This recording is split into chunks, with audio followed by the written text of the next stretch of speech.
So this brings us to 2017, and Tonya, and Margot, you and Lucky Chap, you guys are looking at material, considering material. You come, I guess, one of the scripts you look at is Stephen Rogers' story about Tonya Harding, whose most infamous incident happened in 1994. What are you thinking as you read this?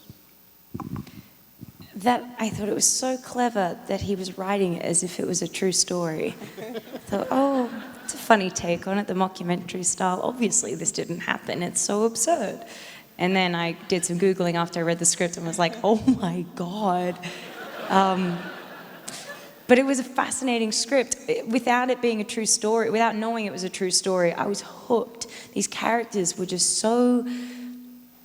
They were tragic and hilarious at the same time. And you know, you've got Sean the bodyguard saying that he has assassins at his fingertips and all this crazy stuff. But at the same time, you can see he's overweight and he's lonely and he lives with his parents. And there was this constant, like, urge to laugh and then be disgusted at myself for laughing that I felt the whole way through reading the script. And I thought, God, if we can do that on screen and walk that tightrope, it would be amazing. We could really say something here and entertain people at the same time. It's so hard to do both well, you know, and it really was a gift to have that script, and it was going to come down to casting, and it was going to come down to the right filmmaker, Craig, and we got lucky. Well, so before we talk about how you arrived at Craig and the right tone for the film, Allison, what's your history with Stephen Rogers, the writer? Well, Stephen and I, as I said before, we went to the neighborhood playhouse back in the 80s together in New York City, and he was an actor, and he wanted to be an actor very badly, but he wasn't getting work as an actor, so he decided to write, and he started having a lot of success writing screenplays, and in every screenplay he would write the Allison Janney role, and I would never get cast in it, which was our joke with each other. It was kind of funnier to him than to me, but and literally every time until I, Tonya, when he wrote I, Tonya as a spec script, so he didn't get paid for it. So when he started shopping it around, he attached me, even before he told me he was going to do that, he attached me to the script. So when Margot's company was interested in producing it, they were like, yes, we're interested in, would love to have you produce it, but the only caveat is you have to have Allison Janney is attached as the mother. Is that my ride? No, something's going on back there. Your Uber's here. I don't know what it is. So thankfully, Scott. Stephen Rogers. Pay no attention. Was that Stephen? So Stephen, so thankfully Margot was, okay with me playing her mom, and she's more than okay for the record. But I just love that Stephen did that for me. You know, he was like, he'd been through that enough with me every time that for some reason they didn't want me, and he was like, this is for her, and I'm not doing it without her, and it's such a testament to true, just a lovely friendship, someone who has believed in me from the beginning. And I love Margot for signing on and being, I mean, she's my, I mean, you say Audrey Hepburn, she's my Katharine Hepburn. I just think Margot is the woman who sees that she's not getting what she wants, so she goes out and gets it for herself and produces it for herself. It's really remarkable what she has done. And also, Margot said something, we were at a Q&A the other night, and I loved what you said, because it's true. Only someone is young and brash and with the passion is you and Tom, her husband, and have for producing could have thought of taking on a movie like I, Tonya that has over, how many, 267 scenes and in a 28 or 30-day shoot, 31-day shoot. Like, who else? Everyone else is like, pass, and Margot was like, I think this is a great idea. Let's do it. It's kind of amazing. Blind optimism. Yeah. Naivety, whatever you want to call it. Well, in order, though, to actually, execute that, you guys had to get a partner to direct who was not only, going to be able to work on that kind of a schedule, but also navigate this very tightrope of a story where the tone could have gone very wrong, because as Margot noted, there's a thin line, it turns out, between, horrific and funny. How did you, as the producer, kind of winnow down a list of options to arrive at the right one, Craig Gillespie? Well, I have to start by saying we're a producing team for sure. It was an amazing team. There's Tom, who I mentioned before, the guy that ended up marrying me, and Stephen, who wrote the script, also was a producer on the job, and Brian Unclis, our producing partner, who was phenomenal, and is here tonight. Hi, Brian. Yes. Shout out to Brian. So we started with a short list, or rather long list, of about 150 possible directors, and really started going through it and whittling it down, and we spoke to a lot of people, and Craig was the only person who spoke about this script in a way that really truly meant he understood it, and he never spoke about... I think a lot of people would have approached these characters judging them, mocking them, and I was never going to approach my character mocking her or judging her, so I didn't want a director to be doing that, and he had no judgment and never seemed to think of them as trashy or absurd or whatever. He really looked for the truth in every scenario. He also had, an amazing history of working in the commercial world, which means he can shoot fast, and we needed someone who was going to be able to shoot fast.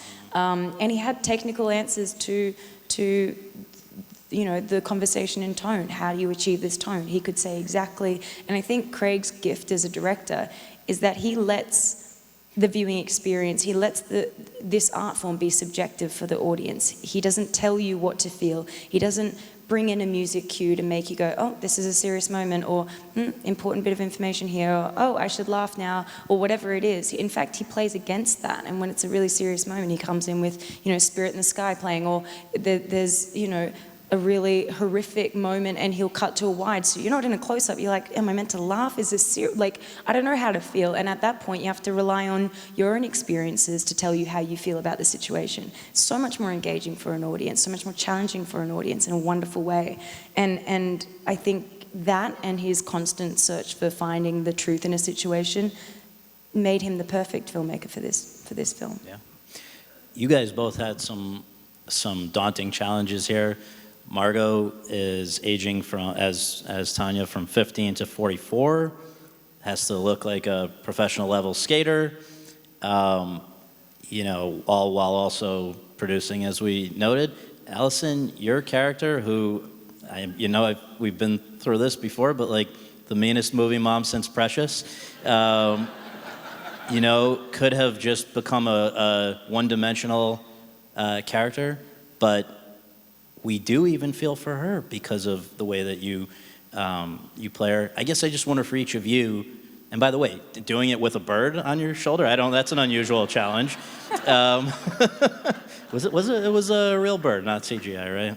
No, that was a real. I auditioned those birds. I auditioned 3 birds for the role of that bird, and Little Man is his name. Little Man. And I have a great fondness in my heart. My favorite animal co-star ever, and I've worked with a lot of animals. I really have.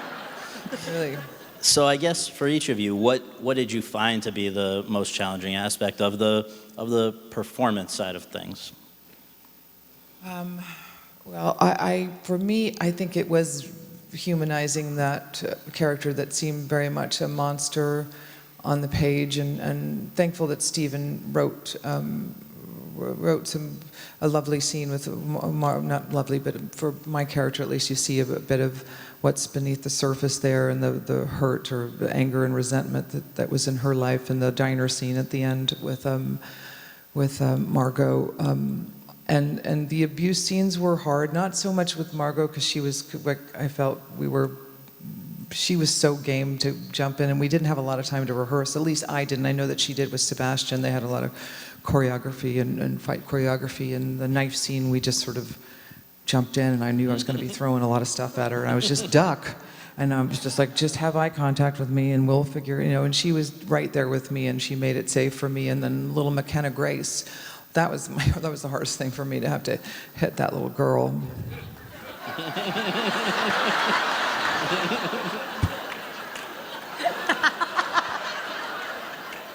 Oh, that was a little Ivana there. No, McKenna was so lovely because she was so sweet with me, and she knew I was so uncomfortable. I was like, "Am I hurting you?" She said, "Miss Janney, I know that this is not who you are. I know you're a nice person. You're a very nice lady, and this is your character, and you have to hit me. And they put padding in my shoulder so you can hit me harder." And she just was so lovely and made it fun. And then kicking her out of the chair, I even started loving doing it because she loved doing that stunt so much. She loved, because there was a crash pad, and she's like, "Let's do it again." And I was like, "Okay, sure." Smoking my cig, kicking her out of the chair. It was just, my God, if it weren't for her, like Margot, obviously, but McKenna just loving every minute of it made that part of it much easier for me, because I was nervous about those scenes.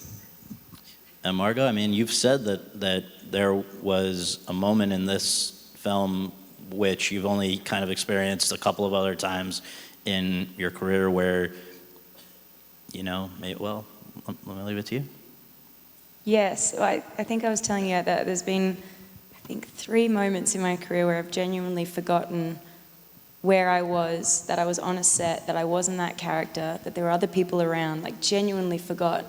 And I think this came out of a conversation we had when you asked me, like, why do I do acting? I was like, it's an escape. I get to, be in a different world and be a different person, and that's escapism, and it's pure joy when that happens.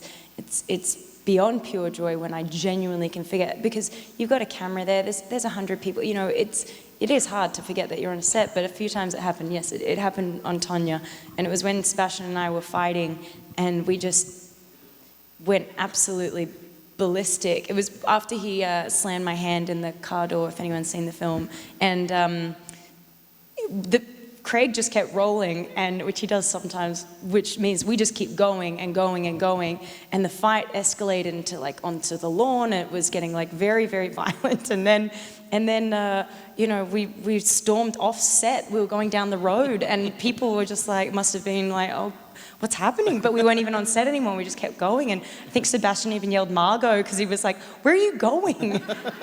And I was like, I genuinely was so close. I was like, "I'm going to the hospital because you broke my hand, blah, blah, blah." And he picked me up and was dragging me back, and I punched him in the side of the head. It got very, very dramatic, but it was so much fun. And it happened to be around this time, probably maybe even on this exact day, because Valentine's Day was a few days later, and as a gift, Craig and our video assist dude, who was a champ, cut together a montage of all the Jeff and Tonya fights, and put some cute music, and did a little Valentine's Day and said Happy Valentine's Day. That's great.